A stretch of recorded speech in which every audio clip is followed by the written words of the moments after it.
ಸುಸ್ಥಿರ ಮದ್ಯ ಉತ್ಪಾದನೆಗೆ ರಾಜ್ಯ ಸರ್ಕಾರ ಸಾಥ್ 40,000 ರೂಪೀಸ್ ಕೋಟಿ ಆದಾಯ ತರುವ ಕ್ಷೇತ್ರಕ್ಕೆ ಬಲ. ಬೆಂಗಳೂರು ಮೇ 25, 2026 ಭಾರತದ ಪ್ರಮುಖ ಆಲ್ಕೋಹಾಲ್ ಮತ್ತು ಮದ್ಯ ಉತ್ಪಾದನೆ ಹಾಗೂ ಹೊಸತನದ ಹಬ್ ಆಗಿ ಕರ್ನಾಟಕ ತನ್ನ ಸ್ಥಾನವನ್ನು ಮತ್ತಷ್ಟು ಭದ್ರಪಡಿಸಿಕೊಳ್ಳುತ್ತಿದೆ.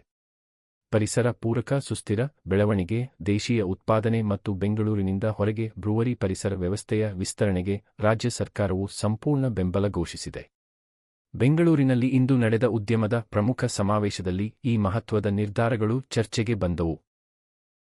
ಕಾರ್ಯಕ್ರಮದಲ್ಲಿ ಮಾನ್ಯ ಅಬಕಾರಿ ಸಚಿವರು, ಜಂಟಿ ಅಬಕಾರಿ ಆಯುಕ್ತರು, ಬ್ರೂವರ್ಗಳು, ಡಿಸ್ಟಿಲರಿಗಳ ಪ್ರತಿನಿಧಿಗಳು, ಪರಿಸರ ಸುಸ್ಥಿರತೆ ತಜ್ಞರು ಹಾಗೂ ತಂತ್ರಜ್ಞಾನ ಪೂರೈಕೆದಾರರು ಭಾಗವಹಿಸಿದ್ದರು. ಸಮಾವೇಶವನ್ನುದ್ದೇಶಿಸಿ ಮಾತನಾಡಿದ ಮಾನ್ಯ ಅಬಕಾರಿ ಸಚಿವರಾದ ಶ್ರೀ ಆರ್.ಬಿ.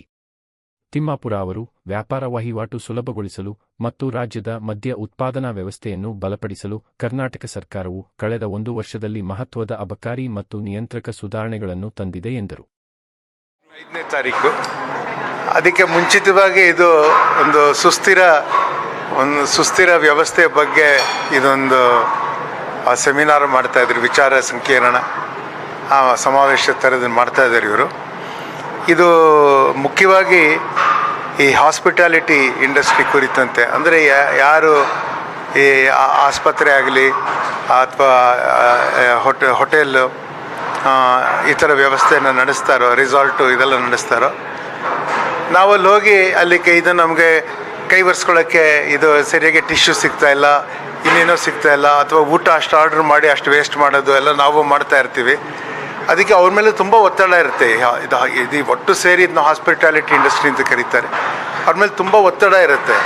ಇದು ಈ ಸುಸ್ಥಿರ ವಿಷಯ ಅಂದರೆ ಊಟ ಚೆಲ್ಲಬಾರ್ದು, ಅಡುಗೆ ಎಕ್ಸ್ಟ್ರಾ ಮಾಡಬಾರ್ದು, ವೇಸ್ಟ್ ಮಾಡಬಾರ್ದು, ನೀರನ್ನ ಅತಿಯಾಗಿ ಬಳಸಬಾರ್ದು, ಮತ್ತು ನೀರಿನ ಮರು ಉಪಯೋಗ ಹೇಗೆ ಮಾಡ್ಕೋಬೋದು, ಈ ಥರದ್ದೆಲ್ಲ ಅವ್ರ ಮೇಲೆ ಡಿಮ್ಯಾಂಡ್ ಇರುತ್ತೆ.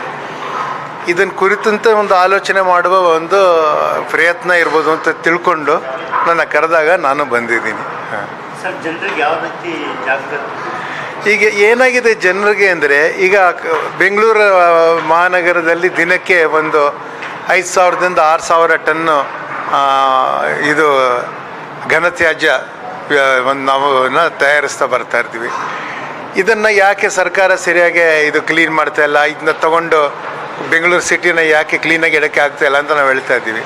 ಆದರೆ ಜನ ತಮ್ಮನ್ನು ತಾವೇ ಪ್ರಶ್ನೆ ಮಾಡ್ಕೋಬೇಕು. ದಿನಕ್ಕೆ 6,000 ಟನ್ನಷ್ಟು ಕಸವನ್ನು ತಯಾರಿಸುವ ಮನಸ್ಸಿದೆಯಲ್ಲ ಜನರಲ್ಲಿ, ಅದ್ರ ಬಗ್ಗೆ ಏನು ಹೇಳ್ತೀರಾ ಅನ್ನೋದನ್ನ ಆಲೋಚನೆ ಮಾಡಬೇಕು. ಅದನ್ನು ಮಾತಾಡದೆ ಸರ್ಕಾರ ಏನೂ ಮಾಡ್ತಿಲ್ಲ ಅಂದರೆ ಸರ್ಕಾರ ಕೈಯಲ್ಲಿ ಆಗುತ್ತೋ ಆಗಲ್ಲೋ ಅದು ಬೇರೆ ಪ್ರಶ್ನೆ. ನಾವು ಯಾಕ್ರಿ ಕಸ ಜನ್ರೇಟ್ ಮಾಡಬೇಕು ಅಲ್ವಾ? ಆ ಥರ ನಾನು ಹೇಳೋದು, ಇದು ಜವಾಬ್ದಾರಿ ನಾವು ಯಾವಾಗಲೂ ಡಿಮಾಂಡ್ ಸೈಡಿಂದ ಕೇಳೋದನ್ನು ಕಲಿಬೇಕು. ಇಲ್ಲಿವರೆಗೂ ನಾವು ಯಾವಾಗಲೂ ಸಪ್ಲೈ ಸೈಡಿಂದ ಈಗ ಸಿಮೆಂಟ್ ತಯಾರಿಸೋರು, ಬಿಲ್ಡಿಂಗ್ ಇಂಡಸ್ಟ್ರಿಯವರು ತುಂಬ ಪೊಲ್ಯೂಟ್ ಮಾಡ್ತಾರೆ ಅಂತ ಹೇಳ್ತೀವಿ. ಬಿಲ್ಡಿಂಗ್ ನಮಗಾಗಿ ಕಟ್ತಾ ಇರೋದು. ನೀವು ಕಾಂಕ್ರೀಟ್ ಮನೇಲಿ ಇರಲ್ಲ, ನಾನು ಹಂಚಿನ ಮೇಲೆ ಇರ್ತೀನಿ ಅಂತ ಹೇಳಿ ಯಾಚಕ್ಕೆ ಅವ್ರು ಕಾಂಕ್ರೀಟಲ್ಲಿ ಕಟ್ತಾರೆ. ನಾನು ಹೇಳ್ತೀನಿ, ನಾನು ಅದಕ್ಕೆ ನಾ ಪೊಲೀಸ್ಗೊಂದು ಸತಿ ಹೇಳಿದೆ, ಟ್ರಾಫಿಕ್ ಪೊಲೀಸ್ ಒಂದು ಸತಿ ನನ್ನ ಕರೆದಿದ್ದು ಯಾವುದೋ ಕನ್ಸಲ್ಟೇಷನ್ಗೆ. ನಾನು ಹೇಳಿದೆ, ಟ್ರಾಫಿಕ್ ಅಫೆನ್ಸ್ ಮಾಡೋದು ಜನ, ನೀವಲ್ಲ, ನೀವ್ಯಾಕೆ ಡಿಫೆನ್ಸಿವ್ ಆಗಿರ್ತೀರ ಅಂತ. ಆ ಥರ ನಾವು ಡಿಮ್ಯಾಂಡ್ ಸೈಡಿಂದ ಪಬ್ಲಿಕ್ಕಲ್ಲಿ ನಾವು ಸ್ವಲ್ಪ ಅರಿವನ್ನು ಮೂಡಿಸೋ ಪ್ರಯತ್ನವನ್ನು ಮಾಡಬೇಕು. ಇವ್ರಿಗೆ ನಾವು ಎಚ್ಚರಿಕೆ ಹೇಳೋದು, ಕಾನೂನಲ್ಲಿ ನಾವು ಗೌರ್ಮೆಂಟ್ ಪಾಲಿಸಿನಲ್ಲಿ ಇಂಡಸ್ಟ್ರಿ ಕಡೆ ಅವ್ರಿಗೆ ಮೇಲೆ ಒತ್ತಡ ತರೋದು ಒಂಥರ. ಆದರೆ ನಾವು ಜನ ನಮ್ಮನ್ನು ನಾವೇ ತಿದ್ದುಕೊಳ್ಳೋದನ್ನ ಬಳಕೆದಾರರು ಕಲ್ತ್ಕೋಬೇಕು ಅಂತ ನನ್ನ ಅಭಿಪ್ರಾಯ. Okay, Chairman of the Indian Chamber of Commerce. So I had already told this in the morning. Indian Chamber of Commerce, the oldest chamber of commerce in the country. Indian Chamber of Commerce was created because of the blessings of Mahatma Gandhi, who found that there was no chamber or organization to look at the Indian businesses. Those days, any organization there was all looking at the white man's business. So Indian Chamber of Commerce was formed with the blessings of Mahatma Gandhi, and we had G.D. Birla, a visionary, who created this as the first president. Now, Indian Chamber of Commerce is 100 years old. It's a mother of all chambers. And we are here in Karnataka to ensure the growth of Karnataka happens. So, Karnataka is the third in GDP of the country, and our whole aspect is to ensure that Karnataka goes up to become the highest contributor to GDP in this country. Now, as far as we are concerned, we did two things. In the morning, we had the sustainability, the brewery and distillery in the hospitality division. We had the union, we had the Minister of Excise had come in as chief guest. In the afternoon, we are doing something called the Sustainability Conclave.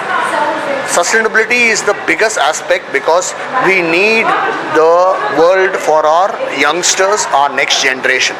So what we thought was the plastic is polluting the world. The biggest aspect of plastic is not only, it is clogging our rivers, our seas, our day-to-day affairs.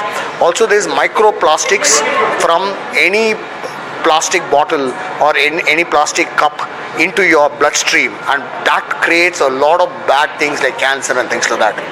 So what we want is we wanted to do sustainability. The biggest the proponent of sustainability should be the hospitality industry, because if you look at from small marriages to big hotels, you have these plastic bottles. These plastic bottles are very dangerous to the health. So we want to convert them into glass bottles. So you see most of the hotels like Taj, Leela, Marriott, Hilton, Hyatt, even this hotel, which is one of the pioneers in the glass bottles, they have converted from plastic bottle with zero plastics. So we have a whole lot of sustainability warriors. One is the highest is the hospitality industry. Then also there is a lot of hospitals which has done sustainability.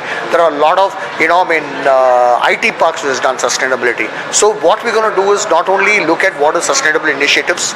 We have a whole lot of NGOs who have come forward, like the Art of Living. All the others have come in. So we want to also recognize the sustainable volunteers. So this is the whole aspect. Thank you, sir.